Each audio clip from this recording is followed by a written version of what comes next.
mic. Yeah. All I need is one mic. Yeah. All I need is one mic.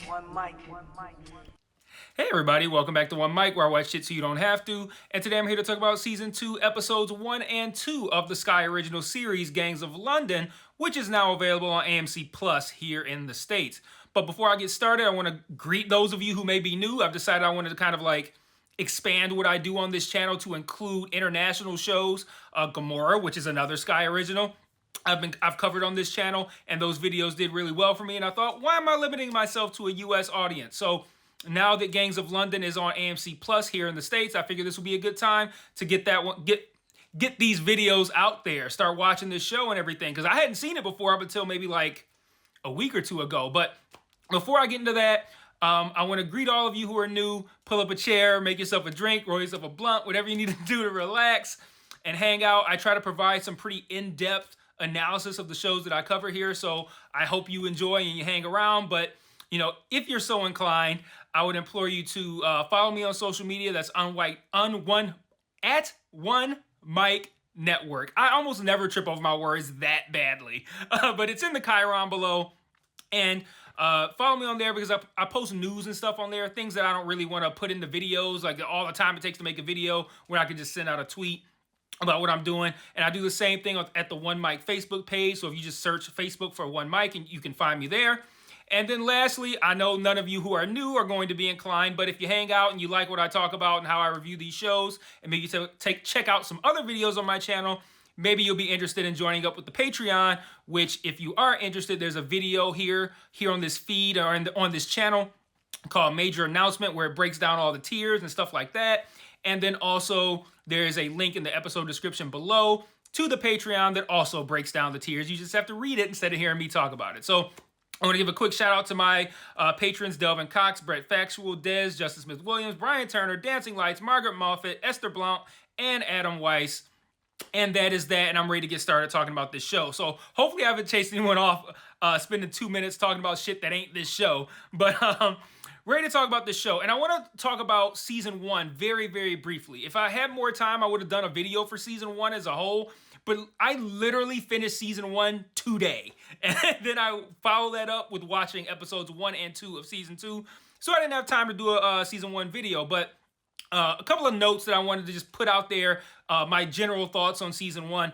I loved how the plot unraveled throughout the course of the season and increased in scope. So it started off like very narrow, like who killed my daddy? I want him dead. And then it expands into all of these different things with all of these different factions who are interested in taking what the Wallaces have lost, and or taking something from them while they are perceived as vulnerable.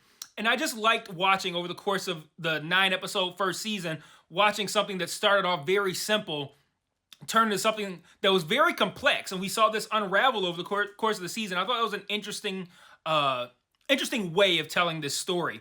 I also love that this show is wildly violent. I don't know if I've ever seen a TV show that's this violent. Maybe those of you in the UK see shows that are this violent this often or very often, so it's not that surprising to you.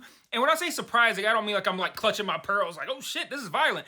But it's shocking the level of violent, even here in the United States, where we are known for shooting up every fucking thing. And mind you, movies can be this violent, but I don't know if I've ever seen a TV show that's as violent as this show. And I love how every episode did have some sort of violent set piece, like an uber violent action set piece. You know, they work so well because if you think about, let's say, The Matrix 2, before that came out, if you're old enough to remember, they really hyped up this highway chase scene in that movie. And you watch it, and it is a fucking spectacle. Like it's a pretty impressive action scene. But that's all it is spectacle. So you're just kind of watching, just looking to see like what cool shit's gonna happen and how many cars are gonna flip. Like what cool shit are they gonna do because it's the Matrix? And that's all well and good, but these action sequences have substance because they have a weight behind them and a meaning, because we know these characters, we know what these characters are after, and we know the stakes. So when a character like Elliot enters a really violent situation, it's like you get the the spectacle of the over-the-top graphic violence, but you also get the fact that I can't sit here and go, I know Elliot is going to survive this. Whereas I know watching The Matrix, Neo is going to survive this highway chase scene. I don't know Elliot's going to survive any of these scenes.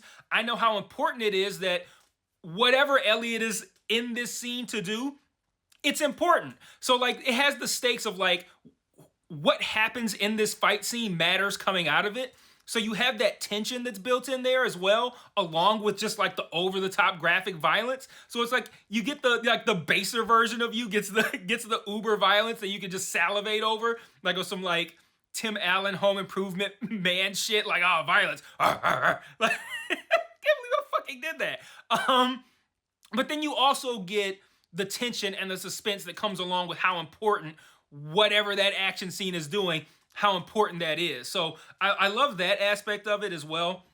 Episode 5 in season 1, it's the episode that had like the Danish mercenaries attack that house that had this woman. Well, it was the guy who shot Finn was hiding in there, and his dad had sent him there. And in this house was this woman and all these orphan kids. And the Danish people come and to get the guy that killed Finn. And like that whole episode was fucking incredible. But from the start of when they surround the house to the end of the episode, incredible fucking work, man. And I'm really getting into when these action scenes are coming, and you know they're coming because there's one in like every episode, just kind of like buckling in, like, okay, what am I in for? Because there's gonna be something different about each one, other than the fact they're gonna be super fucking violent, and you can just like anticipate that. And I also like how this show, you know, it takes place in London, and we know London isn't entirely comprised of people from London. There's going to be transplants, people who come from other places. The United States here is like that, obviously, particularly in New York and LA. Yet, I feel like when I watch a TV show that is set, or a movie that is set here, the amount of diversity in the cast is very minimal. And I don't even mean like racially. I don't even kind of mean racially. I mean like nationality wise. Like it's almost always Americans. But this show, it's like all these different places have equal representation within this show. It's not like the people from London make up the entire cast, and then you have every now and then someone from somewhere else pops up. Like Albanians play a huge role in this show, Kurds, Algerians, Georgians as in the country of Georgia, not the state in the United States. And I like that about this show, that there's a lot of diversity in where all these different people are from. It makes it a little confusing because there's going to be terminology, the switching between the languages and stuff like that, but I don't care about that shit. I enjoy the diversity. I enjoy watching a show where I'm like, hey, this has some fucking like Georgians in it. That's like really, that's cool to me. I don't know why. So I want to start off talking about, well, actually, I want to start, as most new seasons of shows do, which I already did, with catching us up on what. Let me start over. Let me find somewhere around 8 minutes. So, moving on to season 2, I want to talk about. Let me start over again. Fuck. So, season 2 starts the way most subsequent seasons of a show starts, which is catching you up on what the characters have been up to since the end of the previous season, and then also setting up the stakes for the upcoming season. And this season has an interesting parallel with the start of season 1 because it opens with like an upside down shot that rotates. And if you remember, season 1, episode 1 opened that same way with Finn having, Sean having someone hanging from the roof of this building. And it started off, upside down and rotated. As a matter of fact, I wonder if that scene started right side up and rotated upside down. Either way, it started off one way and the camera rotated. But it's been a year since the events of the finale, so I'm going to talk about these 2 episodes kind of collectively, but character group by character group, just because I feel like that's the best way to organize talking about 2 episodes and make sure that I hit the points that I want to hit. So I want to start with the introduction of some of the new characters that we meet in season 2. We meet Bassem, who is the head of the Algerians. We meet, we don't really meet Miss Kane, but Miss Kane is now clearly kind of like promoted into a more important role. We saw her and a guy who they were the representatives of the investors, and we saw her. We saw both of them. I'm not even sure we saw them before the finale. It might have only been in the finale. But Miss Kane is now a lot more prevalent in season 2. We don't see the guy that she was with, at least not in these first 2 episodes. And we meet Koba, who is he leads the Georgians. He's like a blonde guy, and he is hired by one of our favorite guys, Asif. And he's kind of like muscle, like he's just brought in to kind of like just get everybody in line. And Koba's driver is killed by someone driving a red car. He gets rear-ended while he's sitting in the back of this car, and well, in the back of his car. And then when the driver gets out to investigate the person who rear-ended them, he gets shot. The red car drives off. We also see Bassam get killed, the other new player. We also see Bassam get killed at the end of episode 2 by a unknown person at the time, but we find out who that is and what had to have been the world's worst kept secret. Like, if you didn't know, I'll get to it later when it fits, but if you didn't know who the guy driving the red car was, man, I mean, come on. But I'm going to talk about Koba, even though I said this is like the new character section, I'm going to talk about Koba a little bit more while I'm talking about Asif, because there's a meeting that starts season 2, episode 1. That has a lot of the familiar faces that we know from season 1 and these new faces. Bassam is there, Koba is there. Well, Koba shows up later. Luan is there, Ed is there, Asif is there. And we learned that essentially Asif is working for the investors. And this was kind of surprising to me because it seems like in the time between seasons 1 and 2, Asif has become considerably more powerful. And the show hasn't really talked about that. Like, Asif's role in season 1 was really kind of like this thing with Lale where they just kind of, they had their own beef and they kind of loosely tied it into everything else. And then we open this season and Asif is like the fucking man, apparently. And like I said, he brings in this Koba guy to kind of like clean shit up at the request of the investors. And Koba shows up at this meeting and essentially lays out that the problem is no one is meant to sell guns but Asif. You gotta, if you want guns, you gotta buy them from Asif. And this Bassam guy got guns, and they want to know where he got them from. We'll get to that answer a little bit later. I'm gonna save this next piece for a little bit later when I want to connect another part. But later, I think this is in episode 2, Asif meets with this lawyer who's in charge of a bank account that Marion, yes, that Marion, we find out that she's actually alive at the end of season 1. She's using this to fund her gun business.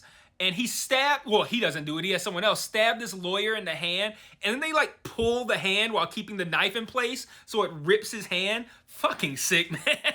But Asif demands all the info on this account and demands ownership of it. And I just can't help but wonder, how did he get so fucking powerful? I'm gonna circle back to something else about Asif in a minute, but it's not a major thing. It just fits in better when I'm talking about another character. Talking about updating on Elliot. Elliot starts off in Istanbul. He's still great and creative at killing people. There's a great scene where I think it's in a laundromat, and the camera just kind of moves throughout the laundromat, right? And you just see carnage. Like, you see dead bodies. You see, like, the washing machines running. Looks like people are in the washing machines. You see a guy that's impaled. And the camera's just showing you the carnage. He's like, who the fuck did this? And this was, like, our introduction to Elliot. Like, it finds out it's Elliot doing this. And the guy that Elliot ends up killing is a client of Alex's. And we see, like, a letterhead from Alex on this guy's floor. So Elliot is told or sent back to London, and it's because the investors have essentially given Alex to Elliot as a target. Meanwhile, once he arrives in London, the same red car that rear-ended Koba and shot his driver tries to run over Elliot. And I'm just like, again, I'm like, you can easily figure out who this is, even just thinking about the people. And if you start with who might this be, and you arrive and say you just guess the right answer, you can easily find the motive for each of these people that this red car person goes after.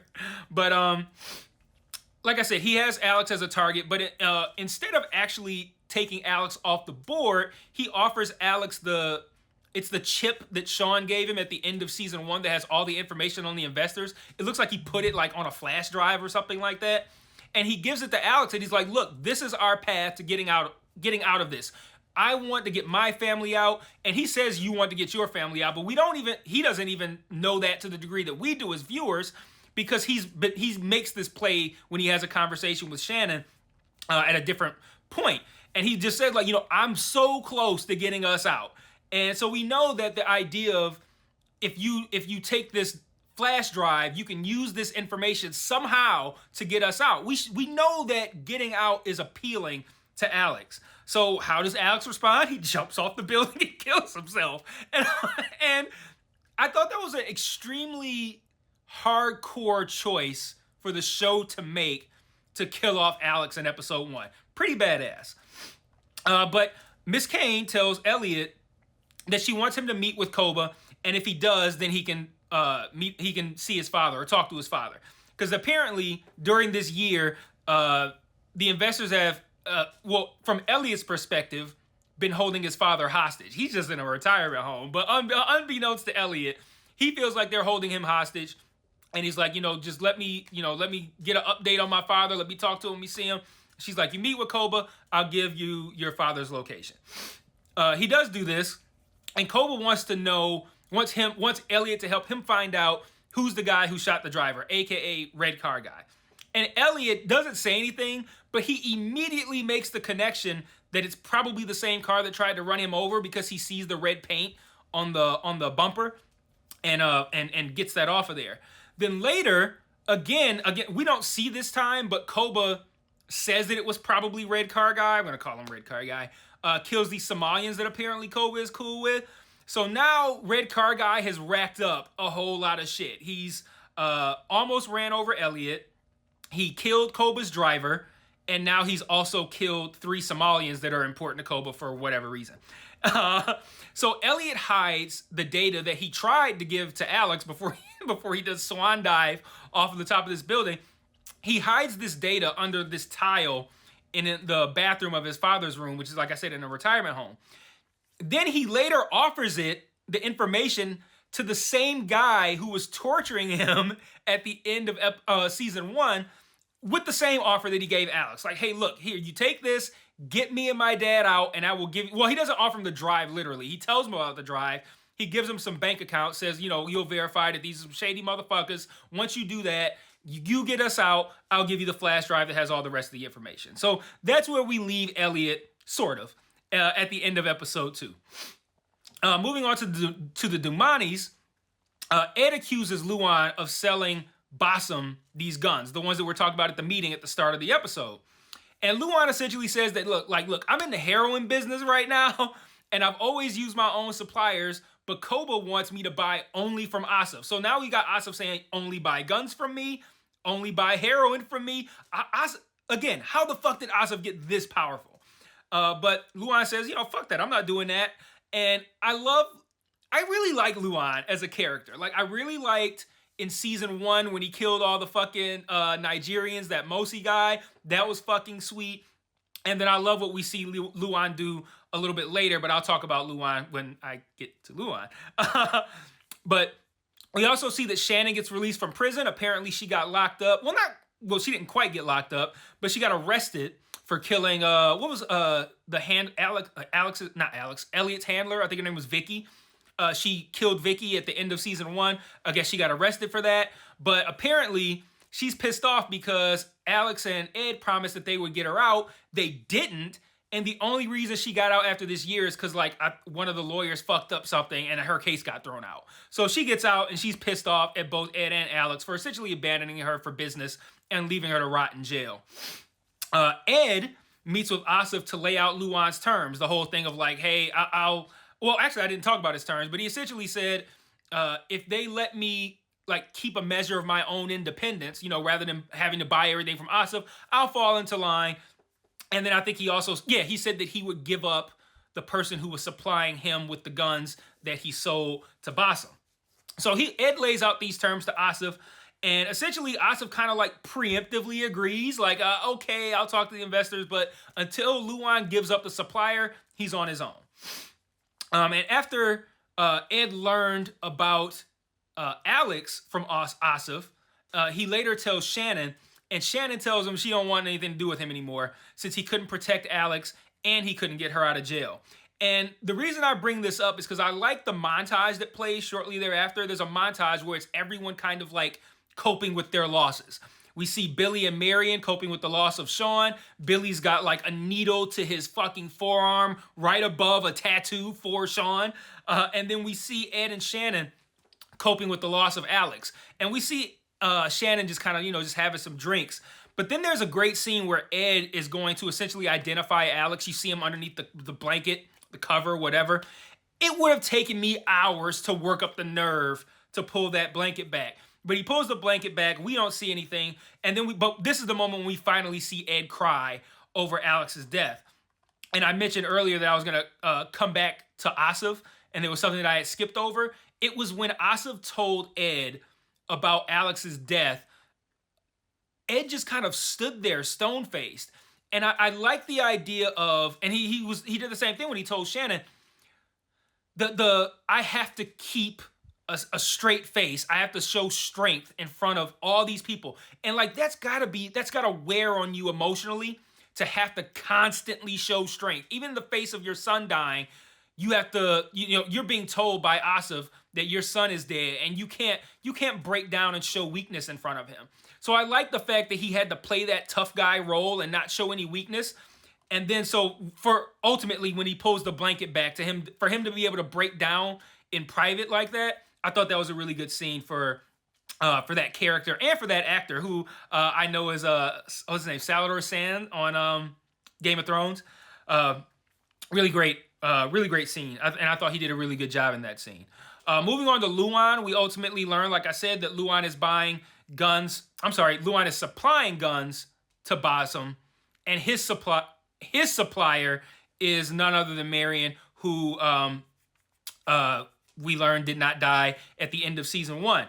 And once it's learned that Luan doesn't want to play by the rules, which, he offers this deal of like, hey, give me some independence and then I'll play by the rules. And the investor's like, no deals, buddy. This shit is a wrap. That's it for him. Well, that's it for them for in their eyes. They send somebody to his house to come after his family. Koba and several other somebodies. And this is a great scene, by the way, this attack on the house. There's a great sledgehammer kill that even by this show's standards, they were like, okay, we can't show that. But they did make it about as graphic as they possibly could. And again, another scene of Luan being a complete and total badass. He fucking ices all these guys. And I love his love for his family.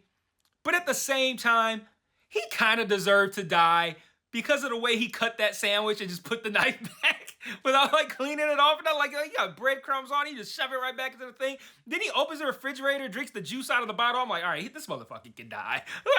like get a Solo cup and pour some juice in there. Like I'll sometimes every now and then drink some juice out the container, but I'm here to judge because I don't do it often. He did it very fucking casually. So I'm gleaning that he does it all the time.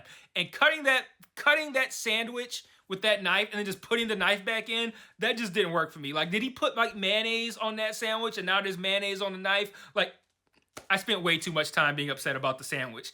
But even though he kills all these guys very brutally and proficiently, Koba does end up absconding with his wife.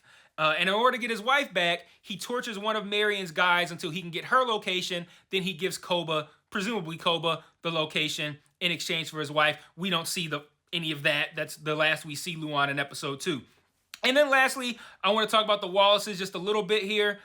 We open our first meeting with the Wallaces. We don't even see them in episode 1. I believe this opens episode 2. Billy and Jacqueline are like in this like Italian villa, living lavish. He's like painting and shit.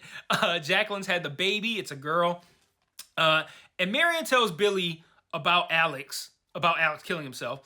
and she sends him to London to go after Elliot because Elliot is now in London, and of course they both have Elliot in their sights over killing Sean. Billy in particular wants Sean dead, of course, because it is kind of his fault because he gave Elliot Sean's location in season 1. So, like I said, Marion wants to send Billy over to London to... I did say London, right? Marion sends Billy over to London to go after Elliot since he's there. And I can't even put into words how unwise of a decision that was. I want to be like, Marion, did you watch season 1? Did you see what Elliot is capable of? Also, Michelle Fairley, though, the woman who plays Marion, what is it with her playing characters where her husband and sons die? Like, I don't know what that is, but what that is with her. So we also learned that Floriana and Marion are working together, and I can't help but wonder how that deal was made. I'm looking forward to maybe like an episode that gives us some backstory to how, even at the end of season 1, how Floriana walked up to Marion seemingly knowing that she wasn't dead, and they're like cool now and they're working together. Like, why is she working with her dead ex-husband's side piece that he got pregnant and was gonna leave his family for? Like, how do you get past that to work with this person? So I'm super curious to see what happened, like how Floriana and Marion got to this point. And Billy ultimately does end up finding Elliot. He loses him at first. He goes to, hey, he has some drinks. He almost does the heroin. Like I mentioned, he has the needle right above the Sean tattoo. And he stops just short of actually injecting the heroin. I think that's because he's sitting there looking at the Sean tattoo, knowing how much Sean didn't want that for him. And in honor of his brother's memory, he decides not to do it. That's what I gleaned from that. But he finds Elliot again, and a shootout ensues in like this fish market. They kill this guy, well, they don't kill this guy, Bossum. Mystery person in the red car kills Bossum. But shootout ensues. They chase after Billy. Billy escapes. He dives into the water. But he looks like he's about to tap out. He had I think he caught one in the shoulder. And he looks like he's about to tap out. And he's saved by a red car guy who is revealed to be, surprise, surprise, to no one, Sean.